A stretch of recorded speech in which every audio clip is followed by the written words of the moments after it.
So I grew up in Bellingham, Washington, which is a little port town between. It's like the only thing of interest between Seattle and Vancouver, and I'm complimenting the city in that way.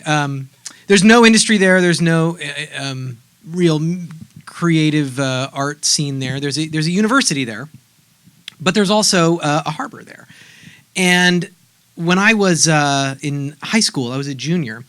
I was awarded like student of the month by the local Rotary Club, which meant that I got to go in front of all these old guys at a luncheon, and they said, "This is Bear McCreary. He's interested in film scoring. He wants to go to USC in Los Angeles, blah, blah, blah."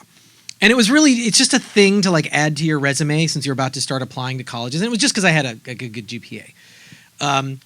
So this old guy comes up to me afterward, and he says, he introduces himself. His name is Joe Coons. And Joe says, "Hey, I've got a friend in the industry. Maybe you'd like to talk to him." And I got to admit, I'm already a little cocky. Because I've already had people come up and be like, "Dude, my friend wrote the jingle for the local television station, like, weather announcement. Like, you could go over to his studio." And then even then I was like, no. So I was like, okay, man, like, sure, who's your friend? Have you heard of Elmer Bernstein? My jaw hits the floor. Like, I worship Elmer Bernstein at this point. I mean, I had started with Ghostbusters and heavy metal, and then tumbled into all the comedies. And right around that time, it was when I really discovered the depth of film music, especially getting back to the 50s and 60s. So I had just discovered To Kill a Mockingbird and The Great Escape and all the other things that Elmer's famous for. So like this guy knows him. And so I made a cassette tape of my stuff, which I would later find out Elmer was bombarded with cassettes and CDs. He'd never listened to them. But Joe sent him this, and he listened to it. And it turns out he kept his boat. The reason that whole preamble about Bellingham, he kept his boat in the harbor. And every summer he would go sailing. Joe ran the boat club. Okay, that's how I met Elmer Bernstein, folks.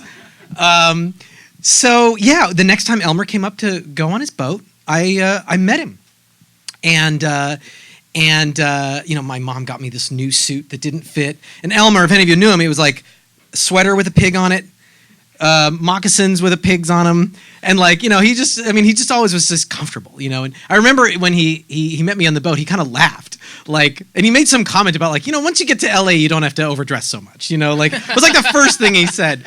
But he asked me a lot of questions, because he said I was the word he kept using about my music was character. Character is the way he would say it, and he would say it even as I kept working with him, even when I was working with him at USC. He'd be like, "That has a lot of character," which I always took as a compliment, even if it wasn't fully one. But he said, have you studied composition? No. Theory? No.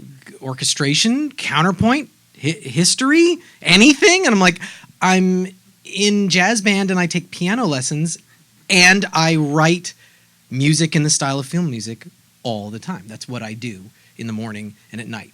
And I've been doing it for years. So I think he sort of recognized something. But that's how I met him.